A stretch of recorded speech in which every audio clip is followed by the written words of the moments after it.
Personal Story segment tonight. It seems like just yesterday, but it was 2004 when Comedy Central guy Jon Stewart last entered the no-spin zone. Well, this afternoon, Mr. Stewart somehow got lost in Midtown Manhattan and wound up here.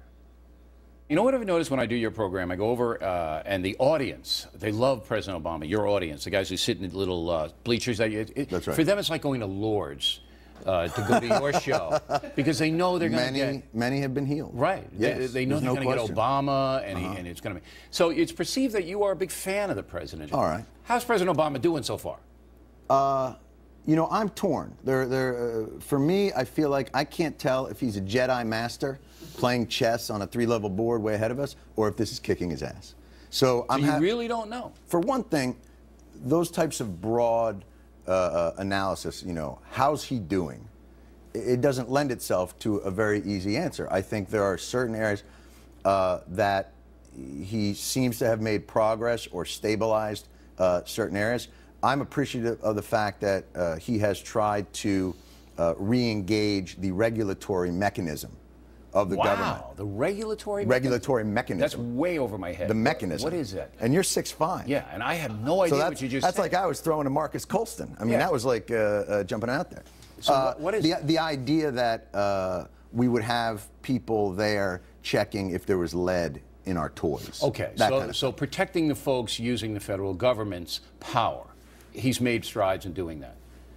You know, that's a pretty smart analysis. You know, a lot of people don't think you're smart. Thank you very much. Wow. Did your writers come up with that, or did you? No, they're in my pocket. All right, so you think that he's doing okay in some areas. Certain jobs. And not okay in others. Give me a not okay. I think he has decided that Congress is an equal branch of government. Huge mistake. You can't just walk in there as the next guy and say, let's go back to power sharing. 3 equal branches. No good. No. Right. You got to go in there, my friends. You want to pass a law I don't like? Signing statement. Here's how we're going to do health care. Boom, boom, boom. You don't like it? You get in line. So he's brother. been too much of a team player. It allows too much room for different narratives to take hold. For instance, a narrative that might emanate from, you know, the no-spin zone. From here. From a news organization. You know, that's actually of another astute point, and you've shocked me twice now with the regulatory thing. By the way, did you notice I used the word ilk? I did, but I ignored it. Right. But anyway, so you say that President Obama, yes, instead of driving home a few pieces of legislation so that everybody can understand what he's doing, that's right, using the bully pulpit gathers too many people under the tent, and there's too much discussion, that's right, thereby leading to too much sniping, and you don't get anything done. If you allow too much nitpicking on the edges of legislation, it will be necessarily turned into a type of lobbyist gruel. Lobbyist gruel? Lobbyist gruel. Right. That's the porridge that the lobbyists would eat. Excellent. Without making a strong case to the public, you have no leverage because the real power takes place. Let me distill you see what I'm doing this on the so table I here? can understand Can we get the table? Can we get the table, what I'm doing? You see what I'm doing here? Yeah, I see it. That's what's going on here. Okay. It's very impressive. Now okay. I'm a spider. You want some crayons? We can do that. Okay. What about these evil Republicans blocking everything he does? They don't, you know, those Republicans, they don't want anything. Right. They want nothing. Why do we put up with these people?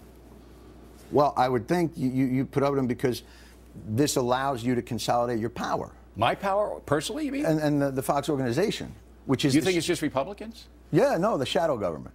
You know how all this works, right? No, I really don't. But let me get a chalkboard. Don't get into Fox News. Can I get a chalkboard? Yeah, but do you believe that the Republicans are blocking this just because they want to embarrass Obama and get him out of there? I don't know what their motivation is, but it seems pretty clear that they would prefer not to do anything unless it's the thing they would like to do. But the president won't give the GOP anything. He's nothing in there. I disagree with that. What did they get? What did the president give him? Well, when he had, I don't know if you saw, there was a press conference that he did with the Republicans. Yes, I saw it. And he was talking about tax credits. Tax credits are business. And then he was talking about tort reform, and he said, look, I would like to put tort reform on the table, but even the CBO says that's only about $5 billion a year, maybe not 2 percentage points off of what medical costs are, but I'm happy to talk about it. Why? So, just put it in.